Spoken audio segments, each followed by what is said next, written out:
વાત કરીએ સુરતમાં વધુ એક બોગસ ડોક્ટર ઝડપાયો છે। બોગસ ડોક્ટર અલ્કેશ સિંઘ પકડાયો છે। વલ્લભનગરમાં ક્લિનિક ચલાવતો હતો।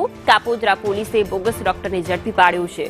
2008માં પણ એકે સિંઘની ધરપકડ થઈ ચૂકી છે।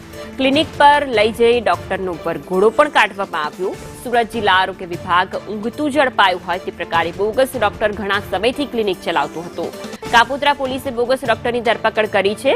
વધુ એક બોગસ ડોક્ટર મુન્નાભાઈ એમબીબીએસ જેવી જ હાલતમાં આ પ્રકારનો સુરતની અંદરથી ઝડપાયો છે।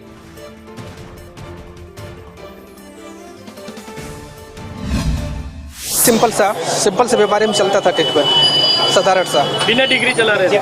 हाँ है? तो आपको पता है कितनी बेदरकारी है आपकी, लोगों का जीव जोखिम में है। मेरे सही कह रहे हैं।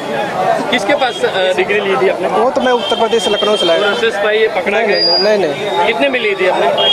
वो तो मैं वहाँ पढ़ा था। कितने में ली थी? 2 साल पढ़ा था मैंने, लिया नहीं था, पढ़ा था।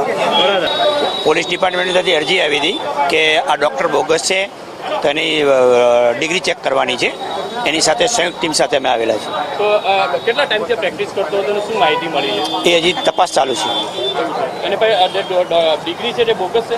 હા, બોગસ છે। હાલમાં તો એની તપાસ ચાલુ છે। બોગસ ડિગ્રીની તપાસ કરીએ, એના ડોક્યુમેન્ટ વેરિફિકેશન કરીને પછી આગળની કાર્યવાહી। પ્રાથમિક તપાસની અંદર શું? પ્રાથમિક તપાસમાં બોગસ ડિગ્રી છે।